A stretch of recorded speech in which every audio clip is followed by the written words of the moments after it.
First is Mr. Ralph Dow, representing the Fraternal Order of Police regarding public safety perspective of FOP membership.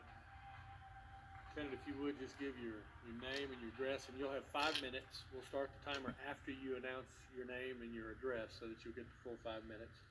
And then if you don't, where I'm gonna hit is about 5 minutes. I appreciate and that. if you don't, if you for whatever reason you don't complete it, you're welcome to stick around. You have another 3 minutes at the end. Yes, sir. My name is Ralph Dow. I live at 8470 Liberty Hall Drive. Thank you for your time this evening. Let me address up front why I'm here.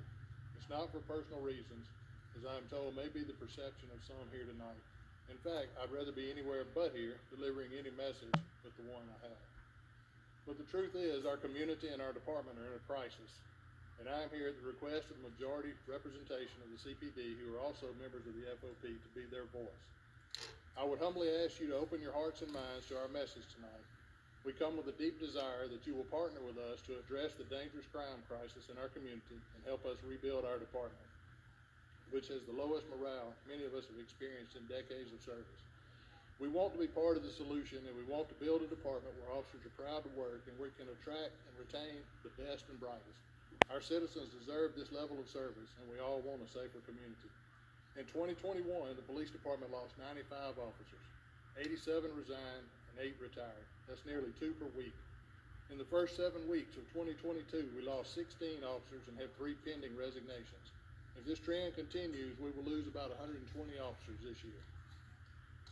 A 10% turnover rate is normal. In the current climate nationally, turnover has increased by 18%.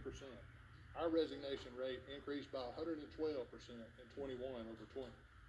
Officers are leaving departments across the country, somewhat driven by the negative attitudes toward law enforcement over the past 2 years. But our rate of deterioration and departure is exponentially higher, as you can see. But to be clear, many of our officers are not leaving law enforcement. They are going to other agencies. If we stop the losses today, we can only train about 50 officers per year. Therefore, best case, we are 3 years from rebuilding this department. Crime spiraled out of control in 21. Murders increased 50%, aggravated assaults rose by 81%, traffic fatalities were up 57%. According to their published annual report, the city of Atlanta only experienced a 1% increase in murders and a 9% increase in aggravated assaults. To our members, these are not statistics, they are real people and represent real grieving families. We are working in a deteriorating department with the lowest morale many of us have seen in decades. The demise of our department is dangerously outpacing our ability to recruit, restaff, and train new officers, and we are losing our experienced public servants.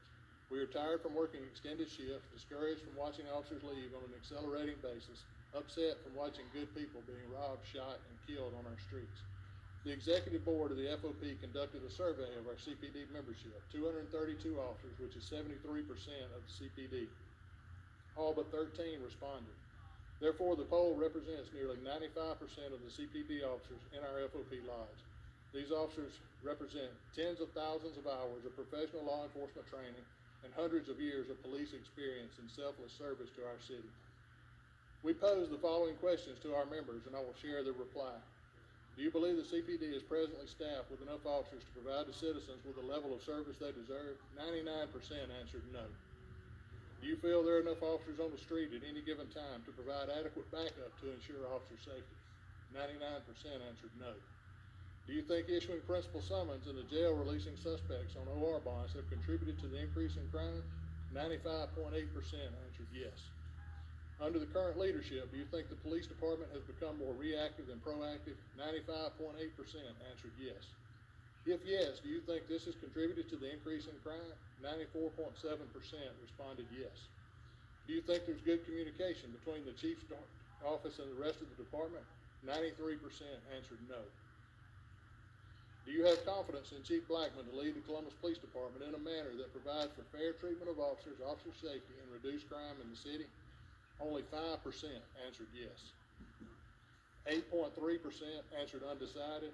2.3% declined to answer the question, and 84% answered no. That last data point is significant, and we do not take lightly its meaning, the message it sends, and the responsibility it places on this body to address. You must take action now. If these perspectives of officers who are living this every single day are not enough to compel you to take immediate action, I encourage you to watch the interviews on local news outlets. Last week, a lady told a reporter she takes a bat with her as she walks because she feels she must be armed to protect herself because the police aren't present.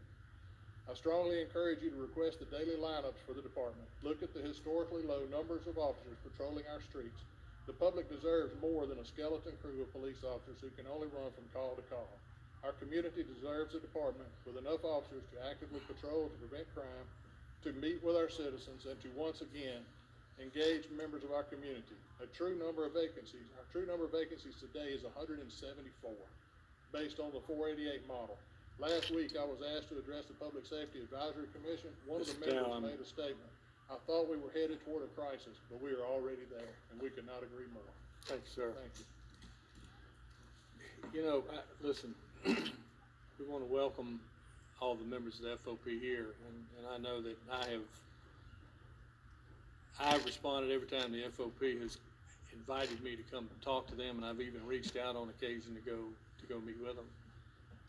I've even met with smaller groups within the FOP, and I think what concerns me with this is, as a matter of fact, when the information that you dropped off to me with the sergeant bringing to me, he and I sat there and we walked through it. I didn't look at it yet, but he was walking me through it, and we remarked that there's some things in there that the FOP was concerned about that we think we can address together by working on some of the packages and benefits and pay and just some of the other things that we can get to work on. But I assumed that I'd have an opportunity to take a look at that information as we've done in the past, and then get together in the next week.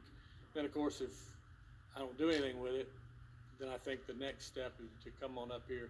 Ms. Day, you can't respond, so you can come up after the clerk's order. But so it's really disappointing to me that the way this process has played out.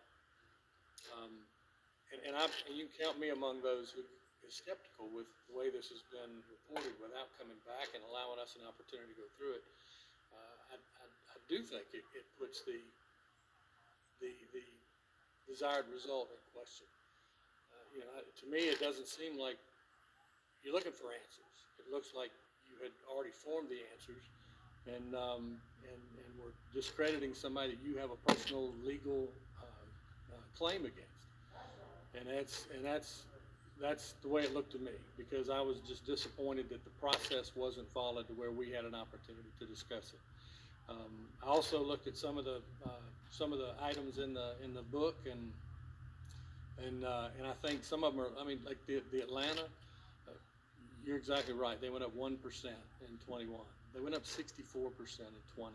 So there really wasn't much room for them to go, and it doesn't excuse our being where we are, and we are incredibly grateful for the hardworking men and women of our police department, and what they've been doing over the last couple of years is heroic. With the diminished numbers and the things that they've had to do, it's been incredible. And this council has always tried to show their support by providing any resource that they possibly can to try to make sure that the officers are as safe as they can be and give them the tools they need to be successful.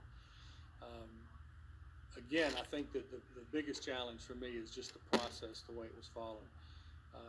I do think that there are some things that we can do to try to impact morale and try to do some things with regards to the packages and trying to make it more attractive and more competitive, so that we can hang on to the people we've got and also try to bring in new people. But you're exactly right. The recruitment piece across the country is pitiful. I mean, it doesn't matter how much they're paying. We're not seeing people able to hire police officers. I can tell you that this council is interested in working with the hardworking men of the Columbus Police Department, the Sheriff's Department, Fire Department, all of our public safety, to try to find a way to provide the resources necessary to try to make sure that the folks in Columbus are safe. We know how hard the police are working. The council is working hard to try to make sure they provide those resources. But I am extremely disappointed in the way the process played out, and we didn't get an opportunity to have this discussion before you came to council. So Mr. Hughley.